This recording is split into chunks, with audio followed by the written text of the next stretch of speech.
Hello, dear students of 11th standard of Sri Ram Harishchandra Vidya Mandir Intermediate College, Ayupur.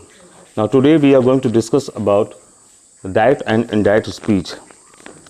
So first of all, we are going to learn the rules of how to change a direct speech into an indirect speech. आज हम direct और indirect speech के बारे में सीखने जा रहे हैं। सबसे पहले हम सीखेंगे कि एक डायरेक्ट स्पीच को एक इनडायरेक्ट स्पीच में कैसे बदला जाए। तो आप लोग जैसे कि क्लास 9th में 10th में आपने पढ़ाई था नैरेशन, स्पीच को आप नैरेशन भी कहते हैं, हिंदी में इसको कहते हैं कथन। डायरेक्ट स्पीच मीन्स प्रत्यक्ष कथन और इनडायरेक्ट स्पीच मीन्स अप्रत्यक्ष कथन। तो डायरेक्ट स्पीच से इनडायरेक्ट में बदलने के समय कुछ परिवर्तन होते हैं, उसमें कुछ चेंजेस आते हैं। उसमें वो चेंजेस क्या क्या हैं, आइए हम जानें और सीखें। Now first of all number 1 आप देखेंगे सारे कॉमास हटा देते हैं। तो डायरेक्ट स्पीच में होता क्या है कि इन्वर्टेड कॉमास के अंदर जो होता है वो स्पीकर के कथन होते हैं, वक्ता के कथन होते हैं, और इन्वर्टेड कॉमास के बाहर में एक सेंटेंस होता है। जो इन्वर्टेड कॉमास के अंदर में जो पार्ट रहता है, जो कथन, जो सेंटेंस रहता है, उसको आप कहते हैं क्या है, रिपोर्टेड स्पीच या रिपोर्टेड पार्ट। अभी रिपोर्टेड पार्ट कहा जाने लगा है। और इन्वर्टेड कॉमास के बाहर में जो सेंटेंस होता है, जो भाग होता है, उसको कहते हैं रिपोर्टिंग क्लॉज। रिपोर्टिंग क्लॉज में आपको एक सब्जेक्ट मिलता है, आपको वहाँ एक वर्ब मिलेगा, वहाँ आपको एक ऑब्जेक्ट मिलेगा जो सुनता है, जो वक्ता के कथन को सुनता है। तो पहले क्या है, सारे कॉमास हटा देते हैं, जितने भी कॉमास होते हैं ना, we have to remove all the commas in the direct speech. Number 2, reported part के प्रथम कैपिटल लेटर वाले शब्द को स्मॉल लेटर में बदल देते हैं। आप देखेंगे कि इन्वर्टेड कॉमास के अंदर में जो पहला वर्ड होता है वो कैपिटल लेटर में लिखा होता है। तो आप जब उसको इनडायरेक्ट स्पीच में बदलते हैं तो क्या करते हैं, उस कैपिटल लेटर वाले शब्द का जो पहला लेटर जो होता है, जो वो कैपिटल लेटर में, पहला वर्ड जो होता है आपका वो कैपिटल लेटर में होता है, तो उसको क्या करते हैं, उसको स्मॉल लेटर में चेंज कर देते हैं। राइट। नंबर 3 में जाएं, रिपोर्टेड पार्ट के भाव के अनुसार रिपोर्टिंग वर्ब में परिवर्तन करते हैं। मतलब रिपोर्टेड पार्ट इन्वर्टेड कॉमास के अंदर में जो लिखा होता है, पहले उसको सेंस को हम समझते हैं कि वो किस काइंड का सेंटेंस है, वो क्या कह रहा है, ठीक है ना। तो उसी के भाव के अनुसार हम क्या करते हैं, जो रिपोर्टिंग वर्ब है, मतलब इन्वर्टेड कॉमास के बाहर में जो वर्ब रहती है उसमें चेंजिंग करते हैं, उसमें टेंस में परिवर्तन करते हैं। जैसे फॉर एग्जांपल, अगर से लिखा हुआ है, अगर रिपोर्टिंग वर्ब से है तो आप इनडायरेक्ट स्पीच में भी से को से ही लिखेंगे। सेज है तो सेज लिखेंगे, से टू है तो टेल, सेज टू है तो टेल्स लिखेंगे, सेड को सेड में बदल देंगे, और सेड टू है तो उसको टोल्ड में, आस्क्ड में, रिक्वेस्टेड में, ऑर्डर्ड में, एडवाइज्ड में, सजेस्टेड में, प्रोपोज्ड में, एटसेट्रा आदि चीज में बदल देते हैं भाव के अनुसार, रिपोर्टेड पार्ट के भाव के अनुसार। Now we go to number 4, reported part के भाव के अनुसार कंजंक्शंस।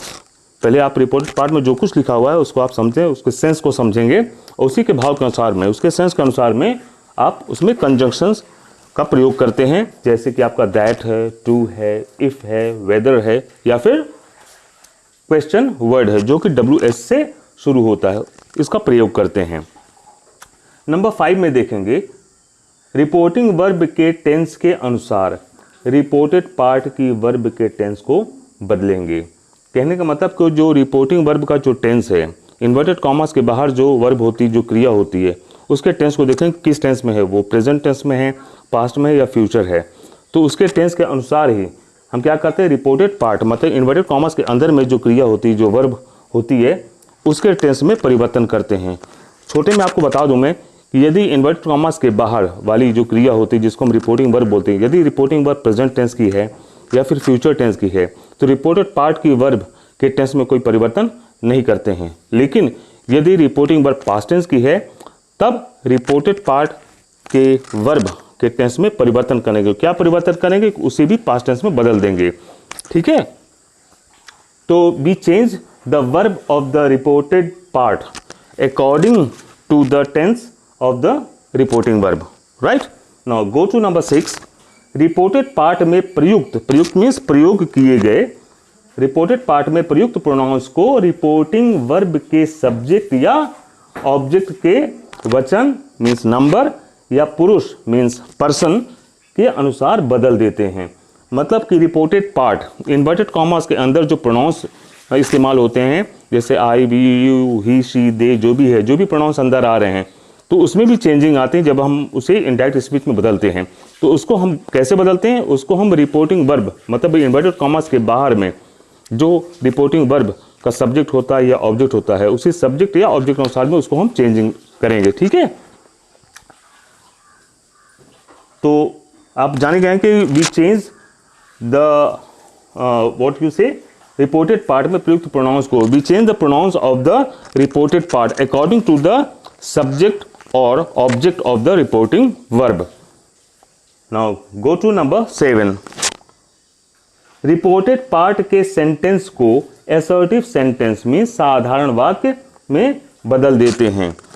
कहने का मतलब ये कि रिपोर्टेड पार्ट का जो सेंटेंस है उसका चाहे जो भी काइंड है, वो जिस भी प्रकार का है, उसे इनडायरेक्ट में जब हम बदलेंगे तो उसे हमेशा असर्टिव सेंटेंस में रखते हैं, साधारण वाक्य में उसको हम रखते हैं। ठीक है, वाक्य मतलब साधारण वाक्य मतलब कि लास्ट में आप एक फुल स्टॉप लगाएंगे। साधारण वाक्य के हमेशा लास्ट में एक फुल स्टॉप आता है। तो whatever the kind of the sentence is in the reported part, you have to change it into an assertive sentence, right. और आशा करता हूँ कि आपको ये सारा जो रूल है आपको समझ में आया होगा। घर पे आप इसे पढ़ेंगे और इसे समझने की कोशिश करेंगे, और इसके बाद का हिस्सा हम अगले क्लास में डिस्कस करेंगे। और ध्यान रहे कि आप घर पर रहें, अनायास बाहर नहीं निकलेंगे, घर पर रहें, स्वस्थ रहें, सुरक्षित रहें और सावधानियों के साथ रहें। बाहर जाएं तो केवल ज़रूरी काम हो तभी बाहर जाएं, मास्क लगाएं और समय समय पर आप हाथ को साबुन से धोते रहें और समय समय पर उसे सैनिटाइज करते रहें।